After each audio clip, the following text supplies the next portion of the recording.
Hello everyone, তো আজকে আরও একটা নতুন ভ্লগ নিয়ে চলে এসেছি। এর আগে ভ্লগে তোমরা দেখেছিলে বিকাশ আমার আধার কার্ড নাম স্পেলিং মিস্টেকের জন্য একটা অ্যাপ্লিকেশন করেছিল, সেটারই ডেট পড়েছিল সানডেতে।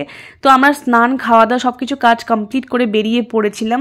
তো এখানে একটা নির্দিষ্ট টাইম থাকে, সেই টাইমের আগে এন্ট্রি করতে দেওয়া যায় না। তো কিছুটা টাইম আমাদের বেঁচে গিয়েছিল, তো বাইরে দাঁড়িয়েছিলাম অফিসের সামনে। আর হ্যাঁ, আরও একটা কাজের জন্য এসেছিলাম, সেটা দেখতে হলে পুরোটাই ভ্লগ তোমাদের কন্টিনিউ দেখতে হবে। এরপর ভেতরে আমরা ঢুকতেই দেখছি প্রচুর পরিমাণে ভিড়। তো ভাবলাম ছেলেদের লাইনে বিকাশ দাঁড়াবে, মেয়েদের লাইনে আমি, অ্যান্ড টোকেন যে ফার্স্টে নিতে পারবে আমি অফিসের ভেতরে ঢুকে নিয়ে দেন পুরো কাজটা কমপ্লিট করব। অফিসিয়ালি পুরো কাজ কমপ্লিট হতে হতে অলরেডি 2 ঘন্টা চলে গিয়েছিল। এরপর আমরা বেরিয়ে পড়েছিলাম অ্যাকচুয়ালি যে কাজটা আজকে করবো ভেবেছিলাম, বাট তখনও পর্যন্ত আমি জানতাম না যে আমি আজকে ফোন কিনবো। এর আগে ভ্লগে আমি শেয়ার করেছিলাম যে ফোন দেখে এসেছিলাম বা এরকম কিছু, বাট আজকেও ভেবেছিলাম সানডে অনেক দোকান বন্ধ থাকবে, সেভাবে কিছু হবে না, একদম সিম্পলভাবে। তার জন্য আমি বেরিয়েছিলাম, কোনো রকম আইডিয়াই ছিল না যে আজকে আমি ফোন কিনে নিই অবশেষে বাড়ি যাবো আর কি। দেন আমরা একটা মোবাইল শপে ঢুকে পড়ি।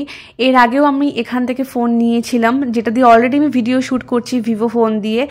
কিছু ফোন দেখার পর ফাইনালি আমরা ডিসাইড করি OnePlus-টাই নেব, বাট যেই কালারটা আমরা চাচ্ছিলাম সেই কালারটা অ্যাভেলেবেল ছিল না। তো আমাদের কাছ থেকে কিছুটা টাইম চেয়ে নেয়। দেন আমরা একটু বাইরে বেরিয়ে হাঁটাহাঁটি করছিলাম, সামনেই দেখছি আখের রস বানাচ্ছে, তো 2 গ্লাস দুজনে নিয়ে নিলাম। এই গরমের মধ্যে সারাক্ষণ কিছু খাওয়া হয়নি, তো ভাবলাম এটাই খেয়ে একটু ফ্রেশ হয়ে নিই। খেতে না খেতেই আমাদের কাছে কল চলে আসে যে আমাদের ফোনটা চলে এসছে রিসিভ করে নিতে।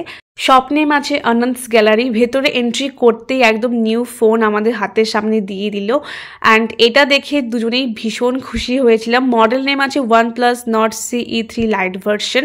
সুন্দর করে ওরাই ওপেনিং করে দিচ্ছিল, আর কালারটা বলতে গেলে সত্যি খুবই মিষ্টি একটা কালার। আমাকে বিকাশ বারবার বলছিল যাতে আমি এই কালারটাই নিই, অন্য কালার যাতে না নিই।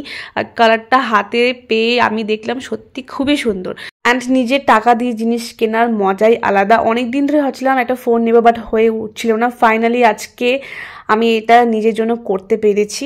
আই হোপ কি এখন থেকে তোমাদের জন্য আরও বেটার কন্টেন্ট ক্রিয়েট করতে পারবো। এরপর সুন্দর করে আমাকে প্যাকেজিং করে দিয়েছিল ফোনটাকে। এরপর বেরিয়ে আসি এখান থেকে, সোজা বাড়ি চলে গিয়েছিলাম। বিকাশ আমাকে নামিয়ে দিয়ে ওর বাড়িতে চলে যায়। দেন এখানে ফ্রেশ ট্রেশ হয়ে লাঞ্চের জন্য বসে দেখছি গরম গরম ভাত আর সর্ষে ইলিশ হয়েছিল, যেটা আমার ভীষণ ফেভারেট। সন্ধে 8টা নাগাদ আবার বেরিয়েছিলাম দুজনে রেডি হয়ে, একটু আড্ডা মারবো আর নতুন ফোন নিয়ে কিছু ঘাটাঘাটি করবো তার জন্য, আর যেটা হয় নতুন ফোন কিনলে পরে আর কি। এখানে একটা ডোসার দোকানে এসেছিলাম, যেখানে অলরেডি আমি এর আগেও খেয়েছি, ভীষণ টেস্টি বানায়। তো চলো আজকের ভ্লগটা এখানেই এন্ড করছি। আই হোপ কি তোমাদের আজকের ভ্লগটা অনেক অনেক ভালো লেগেছে। তো নেক্সট দেখা হবে নতুন কোনো ভ্লগে, ততক্ষণ অনেক অনেক ভালো থেকো, সুস্থ থেকো।